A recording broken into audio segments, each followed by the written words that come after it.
15% pasokan gas dari Safira Wardoyo adalah presenter Rupawan CNBC dengan senyuman manis serta tatapan mata syahdu menawan.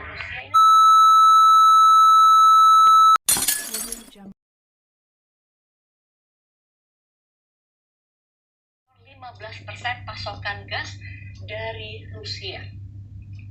Kalau kita lihat, meskipun persentasenya kecil begitu ya, Belanda mengaku pemotongan yang dilakukan Rusia ini sangatlah mengkhawatirkan.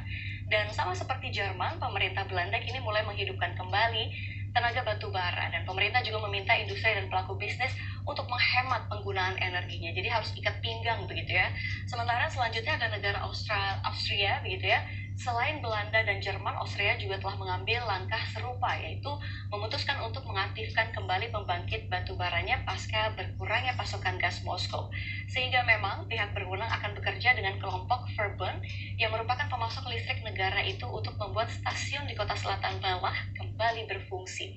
Dan yang terakhir ada Denmark. Denmark ini Rusia sendiri adalah salah satu sumber utama impor gas Denmark begitu ya.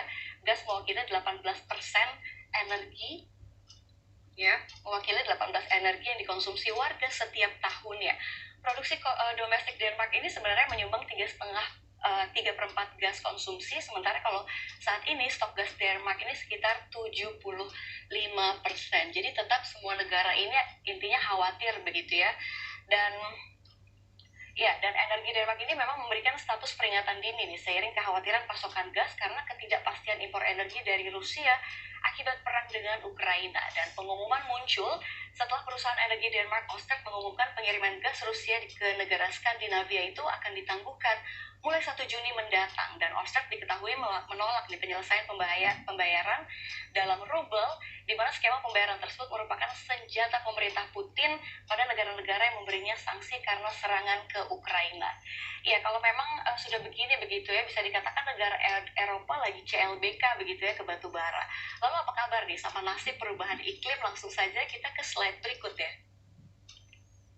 Ya, dalam upaya untuk mengurangi gas emisi global sebesar 55% dari tingkat 1990 pada tahun 2030, Komisi Eropa ini mengusulkan pengurangan 100% emisi karbon dioksida atau CO2. Caranya dengan melarang penjualan mobil berbahan bakar bensin pada tahun 2035. Ya.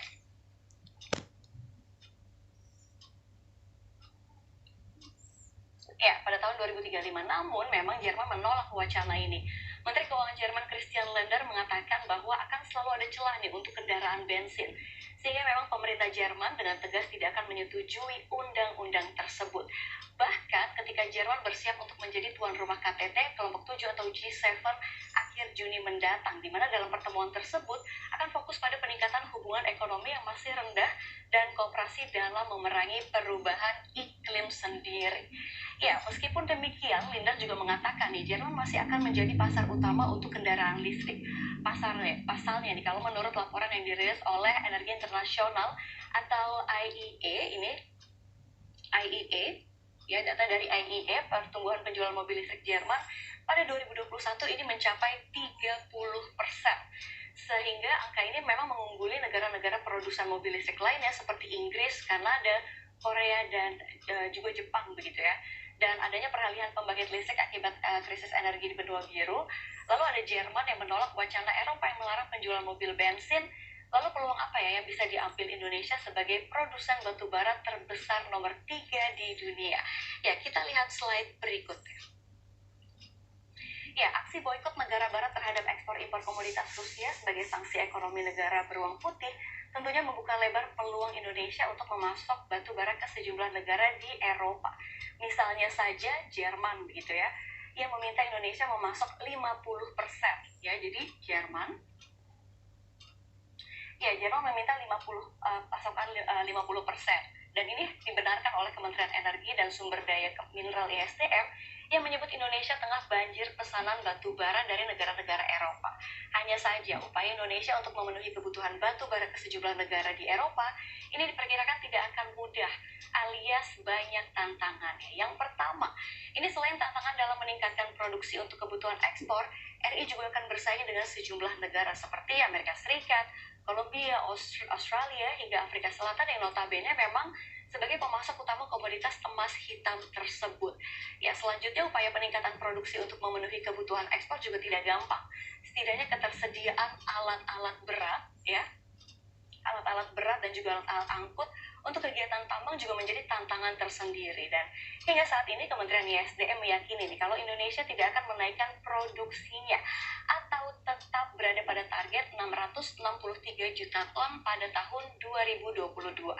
Dan sebagai informasi, produksi batubara RI sampai dengan saat ini berdasarkan data MODI Kementerian ISDM telah mencapai 42,7%, ya, atau sekitar 283,6 juta ton, ya. Dan kita lihat slide berikutnya. Ya, bahan bakar fosil dan tidak terbarukan digadang sebagai solusi jangka pendek untuk memenuhi kebutuhan energi negara-negara Eropa. Nah, untuk ambil peluang memperluas batu bara hingga ke pasar Eropa juga bukanlah suatu keniscayaan bagi Indonesia. Akan tetapi alternatif jangka pendek ini apakah menguntungkan bagi Indonesia? Jangan lupa, ada ongkos mahal yang harus dibayar untuk menjaga lingkungan.